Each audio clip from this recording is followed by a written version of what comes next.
Chuck Norris is a badass. Chuck Norris is a man's man. Chuck Norris is the American muscle machine. Ah, that's terrible. Got it. Chuck Norris is a force of one.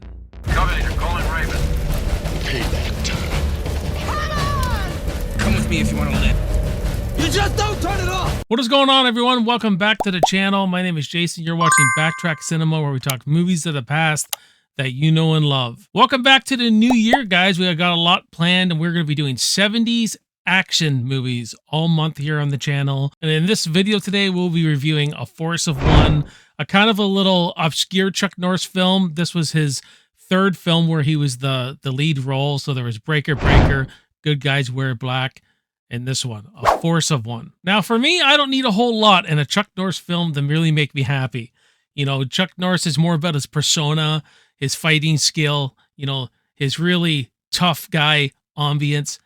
That's what I go for a Chuck Norris movie. I need to see some action. And this one I only saw a few years ago. And you know what? I really dug it the first time I watched it. It's not the greatest well-made movie, but it certainly delivers if you're a hardcore Chuck Norris fan, especially with the fight scenes. So let me know in the comments below what you think of A Force of One. Do you like it? Don't you like it? Let's have a good conversation in those comments about this Chuck Norris classic. So A Force of One was released in 1979, directed by Paul Aaron, and starring Chuck Norris, Jennifer O'Neill, Gulager, and Bill Wallace. When the detectives of an undercover police unit are being mysteriously killed by a martial artist, a professional kickboxer is hired to assist them. So this movie starts off right away with these two police detectives being killed who are part of this narcotics unit, you know, where they stop, you know, drug running and all that kind of stuff.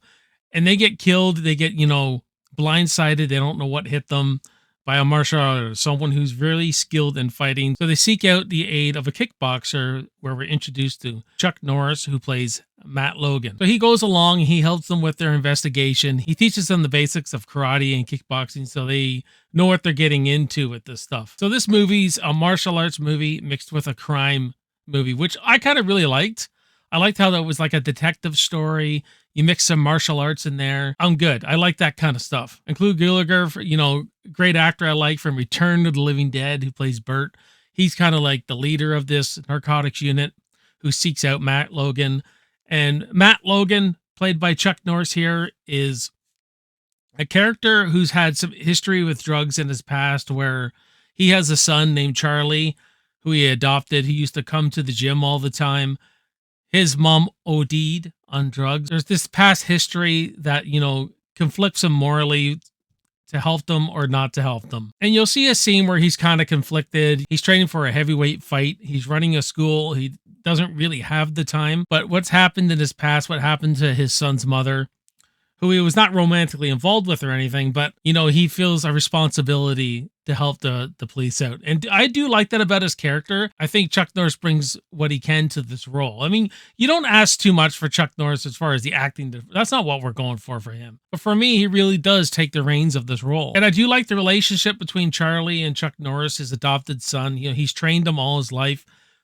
He's, you know, trained to become the heavyweight champion himself one day. So he trains, loves martial arts. And there's a few father-son teaching moments where, you know, Charlie thinks he's ready, and then like they're sparring, and then Chuck Norris is like, okay, really hit me then. And then they have this, you know, little fight, and then Charlie learns that no, he's not ready for the big show, let's say, yet. I do like how they spend time with Charlie and Matt. It gives us a little more character development in a movie that doesn't really have much. Now, the cops in this movie who are leading this investigation, learning the karate, this is, they make the cops look so fucking dumb in this movie. I mean, they're all sitting around at the beginning in this office finding out what happened to these two detectives that, you know, got killed by this martial artist. And you're just like, can you not fucking figure it out? Like, they're just really making them stupid by then. You know, what could have done this to them? Or how did they get blindsided? You know, all this kind of stuff. You go, clearly someone who was a lot better fighter, who was silent, snuck up on them, gave them death blows and stuff. You can't figure, you're detectives. You can't figure this out. They really make them look stupid. They really make them look stupid. And you will see all the twists and turns coming. There's like a mole inside this unit who's working with the bad dudes. And So none of that's a surprise, and nor does it need to be. Like I said, what do we go for Chuck Norris for, right? We want to see him kick some ass, and he does. The fight scenes in the ring are really good.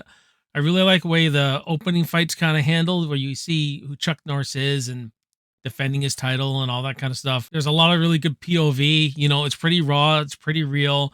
I like how, you know, the audience is there, they're cheering and everything like that. And this scene, Chuck, you know, this is Chuck when he's fairly young, right? And he's, you know, you could tell, dude has got freaking skills, man.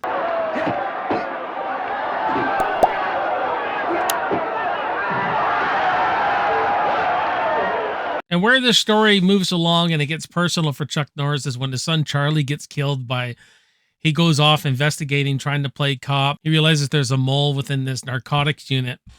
And this is what gets him killed. And also, the fighter that Chuck Norris is defending his title against, played by Bill Wallace, who's a real kickboxer who really fought against people like Chuck Norris and Bruce Lee. He ended up killing Charlie, Chuck Norris' son. So that's where it gets personal for Matt Logan. They end up fighting it out in the street, and then, you know, Chuck Norris breaks his neck, and then it's, you know, that's the movie. Now, Jennifer O'Neill's character, she plays the main female cop, and it starts becoming more like a love interest for Chuck Norris. You can't ask her to do too much in the acting department. Whenever she tries to go for a lot of emotion, she does not come across very good. She doesn't really give us the reality. You know what I mean? But other than that, through her actual character is pretty good and all that stuff. So not a well-made movie with a lot of its acting, with its editing. You know, it could be choppy. It's not like a well-made movie. It was a lot better than I thought it was going to be, because I never heard anybody talking about this one. And I grew up with Chuck Norris movies and everything, and I don't ever remember a Force of One at all. And I do like this story of them, this narcotics group, you know, hiring a martial artist to help them, you know, solve this crime. I thought that was a really good setup, a really good plot. Obviously, better directors would have done a lot better job, but it's pretty good. It's not bad. It's not bad for what I like in action films. So I'm going to give A Force of One from 1979 a C+.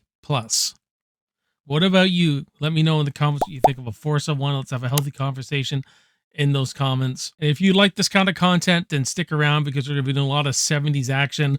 I've already covered the whole Death Wish and the Dirty Harry series, so there's a lot of 70s I've already done, but we're going to go into some classics and some other flicks here, and it's going to be a good time this month, guys. It's going to be a good time. If you're new to the channel, subscribe and all that. Subscribe, like, share, all that kind of stuff, and stick around for the end card. Go down the rabbit hole to watch the rest of my reviews and all that kind of stuff. Have fun on the channel. I will see you next time. My name is Jason, and I will see you in the movies. Cheers.